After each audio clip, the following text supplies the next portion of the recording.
I wasn't necessarily expecting to say this, but I thoroughly enjoyed Pinocchio 3000, and there are two reasons why I wasn't necessarily thinking that would be the case. One, it's very sci-fi, and I'm not really a fan of sci-fi. And two, it definitely seemed like it was going to stray really far from the classic Pinocchio story. And while that's kind of the case, it still works really well. This was released in 2003. It's directed by Daniel Robichaud, and written by Claude Scasso, adapted by Peter Svatek, and I apologise if I'm mispronouncing any of those names. And we have a brilliant voice cast, including Sonja Ball as Pinocchio. We also have Malcolm McDowell, Whoopi Goldberg, Howie Mandel, and various others. And it is based on the story of Pinocchio. We have some recognizable characters. Of course, we have Pinocchio. We also have Geppetto and some other recognizable characters, but this one's a lot more futuristic. In fact, I'll read the description from IMDb because this is what I had going into it, and I just thought, what are you talking about?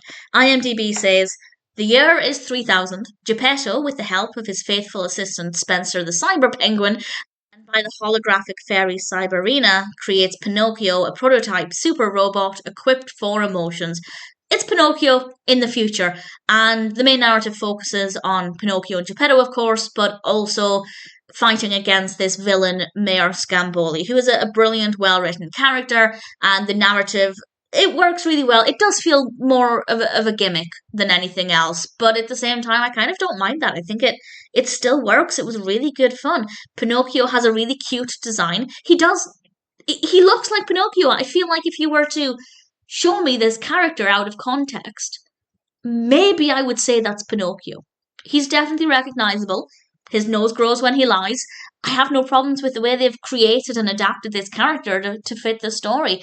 And I really like the animation style as well, which is another thing I wasn't really sure about. I wasn't sure if I'd love it based on the poster when I bought this and based on the DVD cover, but I actually found it to be really nice. And we have some nice music, the voice acting's good, and this Pinocchio is likable. I say this because sometimes some versions of Pinocchio as a character can be a little bit irritating. I'm not a huge fan of the character as a character. Maybe it's because he makes some ridiculous decisions and that irritates me, I don't know. But there was just something about this Pinocchio that I found really charming.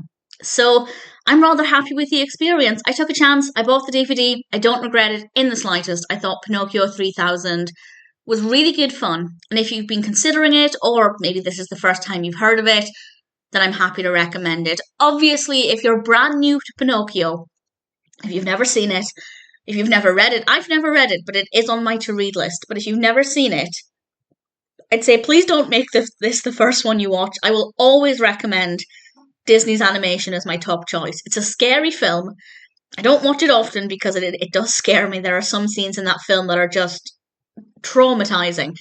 But I will recommend that one always first. But if you're familiar with the story, then Pinocchio 3000 is certainly a film that I'm rather happy to recommend.